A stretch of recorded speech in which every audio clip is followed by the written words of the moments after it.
ನಾವು ಯಾವುದೇ ಎಕ್ಸ್ಕವೇಷನ್ ಮಾಡ್ಸೋಕ್ಕಿಂತ ಮುಂಚೆ ನಾವು ಫಸ್ಟ್ ಸಾಯಿಲ್ ಟೆಸ್ಟ್ ಮಾಡಿಸ್ತೀವಿ. ಲೊಕೇಶನ್ ಬಂದು ಹೆಬ್ಬಾಳ ಕೆಂಪಾಪುರದಲ್ಲಿದೆ. ಈ ಪ್ರಾಪರ್ಟಿ ಡೈಮೆನ್ಷನ್ ಬಂದು 2040 ಆಗಿದೆ. 3 ಫೀಟಿಗೆ ನಮಗೆ ವಾಟರ್ ಬಾಡೀಸ್ ನಿಯರ್ ಇರೋದ್ರಿಂದ ನೀರು ಬಂದಿದೆ ಸ್ವಲ್ಪ ನಮಗೆ.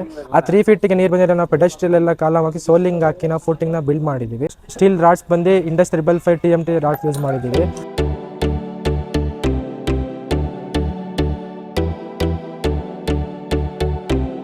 ಹಾಯ್, ಎಲ್ರಿಗೂ ನಮಸ್ಕಾರ. ನನ್ನ ಹೆಸರು ಬಂದು ಹರ್ಷ ಅಂತ.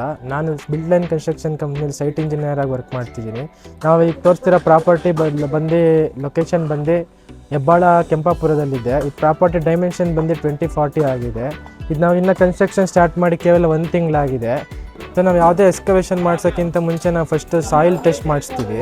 ನಮಗೆ ಸಾಯಿಲ್ ಟೆಸ್ಟಲ್ಲಿ ಬಂದಿದ್ದ ರಿಪೋರ್ಟ್ ಪ್ರಕಾರ 7 ಫೀಟ್ ಡೆಪ್ತ್ ನಾವು ಹೋಗಬೇಕು ಅಂತ. ನಾವು 7 ಫೀಟ್ ಡೆಪ್ತ್ ಹೋಗಬೇಕು ಅಂತ ನಮ್ಗೆ ಗೊತ್ತಾದ್ಮೇಲೆ ನಾವು ಎಕ್ಸ್ಕವೇಷನ್ ಮಾಡೋಕ್ಕಿಂತ ಮುಂಚೆ ಟೋಟಲ್ ಸೆಷನಲ್ಲಿ ನಾವು ಮಾರ್ಕಿಂಗ್ ಮಾಡಿಸ್ತೀವಿ ಫೂಟಿಂಗ್ಗೆ ಅಂತ. ಟೋಟಲ್ ಸೆಷನಲ್ಲಿ ಮಾರ್ಕಿಂಗ್ ಮಾಡಿಸಿದಾದ್ಮೇಲೆ ನಾವು ಫೂಟಿಂಗ್ ಮಾರ್ಕಿಂಗ್ ಮಾಡಿಸ್ಕೊಂಡು ಎಷ್ಟು ಬರುತ್ತೆ ಅಂತ ಅದ್ರ ಪ್ರಕಾರ ನಾವು ಫೂಟಿಂಗ್ನ ಅದು ರೋ ಪ್ರಕಾರ ನಾವು ಇಟ್ಸ್ಕೊಂಡ್ಬಿಟ್ಟು ಫೂಟಿಂಗ್ ಮಾರ್ಕಿಂಗ್ ಪ್ರಕಾರ ನಾವು ತೆಗಿತೀವಿ. ಎಕ್ಸ್ಕವೇಷನ್ ಮಾಡಿಸಿದ ನಂತರ ನಾವು ಅದಕ್ಕೆ ಪೆಡೆಸ್ಟ್ರಿಯಲ್ ಹಾಕ್ಬಿಟ್ಟು ಕಾಲಮ್ನ ಏನಿದೆ ಅಂದರೆ 3 ಫೀಟಿಗೆ ನಮಗೆ ವಾಟರ್ ಬಾಡೀಸ್ ನಿಯರ್ ಇರೋದ್ರಿಂದ ನೀರು ಬಂದಿದೆ ಸ್ವಲ್ಪ ನಮಗೆ. ಆ 3 ಫೀಟಿಗೆ ನೀರು ಬಂದಿರೋ ನಾವು ಪೆಡೆಸ್ಟ್ರಿಯಲ್ ಎಲ್ಲ ಕಾಲಮ್ ಹಾಕಿ ಸೋಲಿಂಗ್ ಹಾಕಿ ನಾವು ಫೂಟಿಂಗ್ನ ಬಿಲ್ಡ್ ಮಾಡಿದ್ದೀವಿ. ಪ್ಲಿಂತ್ ಬಂದು ನಮ್ಮದು ಅದು 18 ಇಂಚಸ್ ಮಾಡಿದ್ದೀವಿ. 18 ಇಂಚಸ್ಗೆ 6 ಇಂಚ್ ವಿಡ್ತ್ ಮಾಡಿದ್ದೀವಿ ಸೈಜ್ ಬಂದು. ಮತ್ತು ನಾವು ಸ್ಟೀಲ್ ಸ್ಟ್ರಕ್ಚರ್ ಅವ್ರ ಹತ್ರ ಡಿಸೈನ್ ಮಾಡಿಸಿದಾಗ ನಮಗೆ ಬಂದಿತ್ತು 10 ಕಾಲಮ್ಸ್ ಬೇಕು ಈ ಸ್ಟ್ರಕ್ಚರಿಗೆ ಅಂತ. ಈ ಬಿಲ್ಡಿಂಗಿಗೆ ಬಂದು ಈ ಬಿಲ್ಡಿಂಗಲ್ಲಿ ಬಂದು 5 ಕಾಲಮ್ಸ್ 2 ಫೀಟಿಗೆ 6 ಇಂಚ್ ಕೊಟ್ಟಿದ್ದೀವಿ. ಇನ್ನು 5 ಕಾಲಮ್ಸ್ ಬಂದು 1.5 ಫೀಟಿಗೆ 6 ಇಂಚಸ್ ಕೊಟ್ಟಿದ್ದೀವಿ. ಮತ್ತು ಇವಾಗ ಪ್ಲಿಂತ್ ರೆಡಿ ಆಗಿದೆ. ಅದಕ್ಕೆ ನಾವು ಬ್ಯಾಕ್ ಫಿಲ್ಲಿಂಗ್ ಮಾಡ್ಕೊಂಡಿದ್ದೀವಿ. ನಾವು ಸಾಯಿಲ್ನ ಔಟ್ಸೈಡಿಂದ ತರಿಸ್ಕೊಂಡ್ವಿ. ಬ್ಯಾಕ್ ಫಿಲ್ಲಿಂಗ್ ಆದ ನಂತರ ನಾವು ಆ್ಯಂಟಿ ಟರ್ಮೈಟ್ನ ಫಿಲ್ ಮಾಡಿಸಿದ್ದೀವಿ. 1 ಫೀಟಿಗೆ ನಾವು ಹೋಲ್ ಮಾಡಿಸ್ಬಿಟ್ಟು ಅದಕ್ಕೆ ಆ್ಯಂಟಿ ಟರ್ಮೈಟ್ನ ಫಿಲ್ ಮಾಡಿಸಿದ್ದೀವಿ. ಫಿಲ್ ಮಾಡಿಸಿ ಕಾಂಪ್ಯಾಕ್ಟ್ ಮಿಷನ್ ಕಾಂಪ್ಯಾಕ್ಟ್ ಮಾಡಿಸಿದ್ದೀವಿ ಸಾಯಿಲ್ನ. ಅದಕ್ಕೆ ವಾಟ್ರಿಂಗ್ ಮಾಡ್ತಾ ನಾವು ಅದಕ್ಕೆ ವಾಟ್ರಿಂಗ್ ಆಗೋ ನೀರು ಕಾಂಪ್ಯಾಕ್ಟ್ ಆಗೋದಕ್ಕೆ ಪೂರ್ತಿ ಬಿಟ್ಟಿದ್ವಿ. ಈಗ ನೋಡ್ಬೋದು ನೀವು ಕಾಲಮ್ ಬಾಕ್ಸ್ನ ನಾವು ಫಿಟ್ ಮಾಡಿಸ್ತಾ ಇದ್ವಿ ನಮ್ಮ ಲೇಬರ್ಸ್ ಹತ್ರ. ನಾವು ಫಸ್ಟ್ ಏನು ಮಾಡ್ತೀವಿ ಅಂದರೆ ಪ್ಲಿಂತ್ ಆದಮೇಲೆ ಸ್ಟಾರ್ಟರ್ ಮಾರ್ಕಿಂಗ್ ಮಾಡ್ಕೊತೀವಿ. ಸ್ಟಾರ್ಟರ್ ಮಾರ್ಕಿಂಗ್ ಮಾಡಿಸಾದ್ಮೇಲೆ ನಂತರ ನೆಕ್ಸ್ಟ್ ಡೇ ನಾವು ಕಾಲಮ್ ಬಾಕ್ಸ್ ತರಿಸ್ಬಿಟ್ಟು ಕಾಲಮ್ ಬಾಕ್ಸ್ನ ಫಿಟ್ ಮಾಡಿಸ್ತಾ ಇದ್ದೀವಿ. ಫಿಟ್ ಮಾಡಿಸ್ಬಿಟ್ಟು ಅದಕ್ಕೆ ಕಾಂಕ್ರೀಟ್ ಫಿಲ್ ಮಾಡಿಸಿ ನಾವು ಏನು ಪ್ಲಮ್ ಬಾಬಲ್ಲಿ ನಾವು ಅದನ್ನು ಲೆವೆಲ್ ನೋಡ್ತಾ ಅದಕ್ಕೆ ಮತ್ತೆ ನಾವು ಬೊಂಬ ಅಡ್ಜಸ್ಟ್ ಮಾಡಿಬಿಟ್ಟು ಅದಕ್ಕೆ ಕೂರಿಸ್ತೀವಿ. ಅದಾದ ನಂತರ ನಾವು ಯೂಸ್ ಮಾಡಿರೋ ಸ್ಟೀಲ್ ರಾಡ್ಸ್ ಬಂದು ಇಂಡಸ್ 555 TMT ರಾಡ್ಸ್ ಯೂಸ್ ಮಾಡಿದ್ದೀವಿ. ನೀವು ನೋಡ್ತಿರೋ ಕಾಲಮ್ ಬಂದು 6 ಇಂಚ್ಗೆ 18 ಇಂಚ್ ಕಾಲಮ್ ಆಗಿದೆ ಇದು.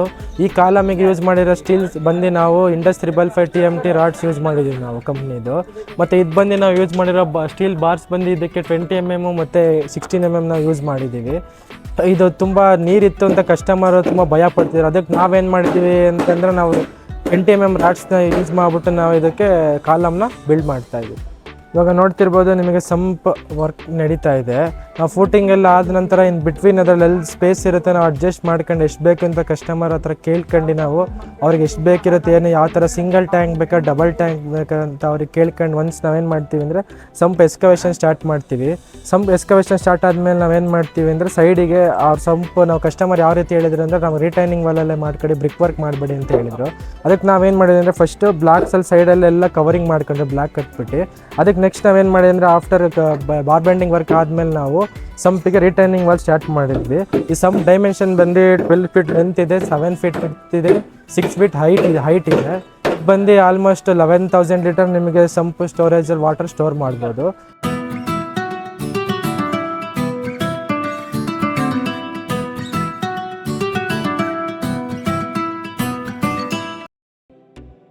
ನಾವು ಫೂಟಿಂಗಿಗೆ ಕಾಂಕ್ರೀಟ್ ಕ್ಯಾಲ್ಕುಲೇಟ್ ಮಾಡಿದಾಗ ನಮಗೆ ಬಂದಿತ್ತು 38 ಮೀಟರ್ ಕ್ಯೂಬ್ಸ್ ಕಾಂಕ್ರೀಟ್ ಬೇಕಂತ ಗೊತ್ತಾಯ್ತು ನಮಗೆ.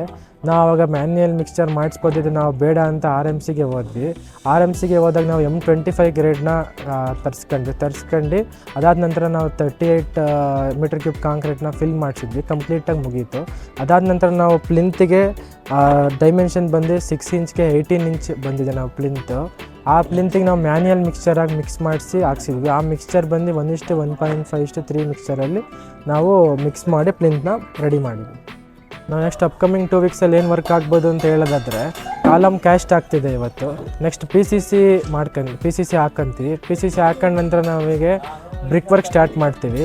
ಬ್ರಿಕ್ ವರ್ಕಿಗೆ ಏನು ಪ್ಲ್ಯಾನ್ ಪ್ರಕಾರ ನಮಗೆ ಬಂದಿದೆ ಬ್ರಿಕ್ ವರ್ಕ್ ಅದನ್ನೆಲ್ಲ 6 inch 4 inch partition Vaalu 6 inch ಬಂದು ಮೇನ್ ವಾಲ್ ಮಾಡ್ತೀವಿ. ಮೇನ್ ವಾಲ್ ಮಾಡ್ತೀವಿ, ಏನು ವರ್ಕ್ ಇದೆ ಅದನ್ನ ನೆಕ್ಸ್ಟ್ ಮಾಡ್ಕೊಂತ ಹೋಗ್ತೀವಿ 2 ವೀಕ್ಸಲ್ಲಿ. 2 ವೀಕ್ಸಲ್ಲಿ ಬ್ರಿಕ್ ವರ್ಕ್ ಆದ ನಂತರ ನಾವು next up to bottom level ತನಕ ಬಾಟಮ್ ಲೆವೆಲ್ ತನಕ ವಾಲ್ ರೈಸ್ ಮಾಡ್ಕೊತೀವಿ. ಅಪ್ ಟು ಬಾಟಮ್ ಲೆವೆಲ್ ತನಕ ರೈಸ್ ಆದ ನಂತರ ನಾವು ಅದಕ್ಕೆ ಏನು ನೆಕ್ಸ್ಟ್ ಪ್ರೊಸೀಜರ್ನ ಮುಂದೆ ಬರೋ ವೀಡಿಯೋದಲ್ಲಿ ತಿಳಿಸ್ಕೊಡ್ತೇವೆ.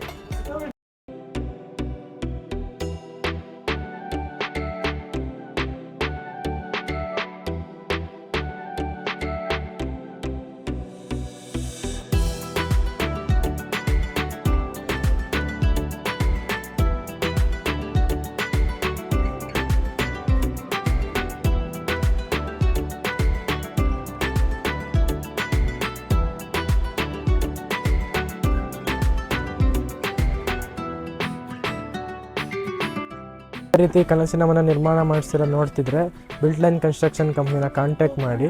ಈ ವಿಡಿಯೋ ಇಷ್ಟ ಆದಲ್ಲಿ ನೀವು ಬಿಲ್ಡ್ ಲೈನ್ ಕನ್ಸ್ಟ್ರಕ್ಷನ್ ಯೂಟ್ಯೂಬ್ ಚಾನಲ್ಗೆ ಸಬ್ಸ್ಕ್ರೈಬ್ ಮಾಡಿ. Thank you.